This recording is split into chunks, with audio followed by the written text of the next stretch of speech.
বৃষ্টি মানে খিচুড়ি, খিচুড়ি তো খেতেই হবে। আমি ছাড়া মনে হয় সবাই ফেসবুকে বৃষ্টির খিচুড়ি দিয়ে ফেলছে। আর এদিকে ঘুম থেকে উঠে এদিকে আমার বারান্দার অবস্থা খারাপ।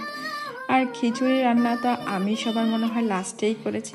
তো আজকে আমি নাস্তাটা করেছি অন্যরকমভাবে সবাই করে। এই নাস্তাটা হচ্ছে চা দিয়ে, আমি দুধ দিয়েই করেছি।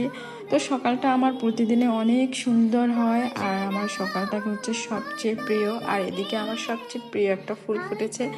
আর এই যে আমার খালা আমার জন্য সব কিছু রেডি করে রাখছে। আমি খিচুড়ি রান্না করবো আজকে।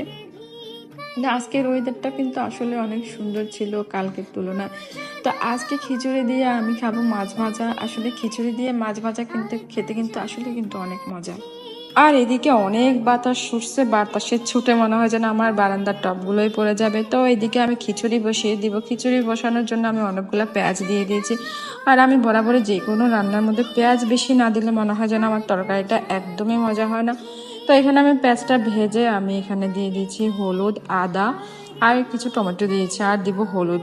আর আমি খিচুড়িতে তেমন কোনো মশলা দেই না, আমার থেকে মজা লাগে না, খিচুড়ির ফ্লেভারটা যেন আমি পাই না, এই জন্য আমি জিরাটা দেই না। আমি কয়েকটা পদের গরম মশলা বেটে একসাথে রেখে দিয়ে ওই মশলাগুলোই আমি খিচুড়ির সাথে অ্যাড করি। আর এখানে মশলাগুলো ভাজতে ভাজতে আমি মাছগুলোকে উল্টে নিচ্ছি।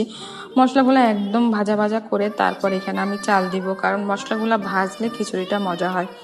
তো চালটা দিয়েও আমি ভালোভাবে চাল আর ডালকে একদম ভাজা ভাজা করে ফেলবো। আর যখন ফ্লেভার আসবে তখনই শুধু পানি দিবে, ফ্লেভার না আসলে পানি দিলে খিচুড়িটা মজা হয় না। তো আমি এখানে পরিমাণ মতো পানি দিয়েছি, আর আমি পানি বেশি দিয়েছি। আমি খিচুড়িটা একদম মাখা মাখা রাখবো, একদম ভুনা ভুনা করবো না। ভুনা ভুনা খিচুড়ি আসলে আমার থেকেও ভালো লাগে না, আমার বাচ্চারাও পছন্দ করে না।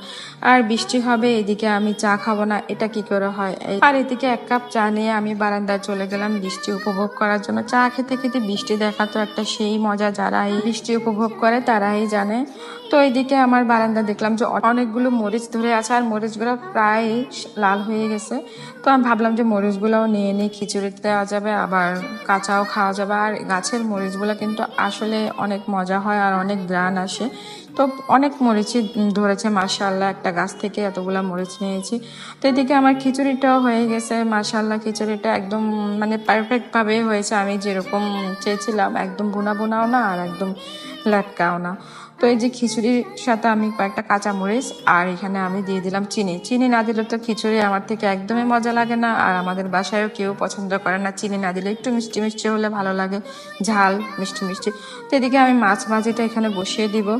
মাছ ভাজিটা বলতে আমি মাছের সাথে অনেকগুলা পেঁয়াজ দিয়ে আর একটু রসুন আর হলুদ আর একটু চিনি আর লবণ দিয়ে মাছ ভাজিটা আমি করে নেব। এভাবে কিন্তু মাছ ভাজি করে খিচুড়ির সাথে কিন্তু খেতে অনেক মজা। একবার ট্রাই করে দেখবেন, বিশ্বাস না হলে।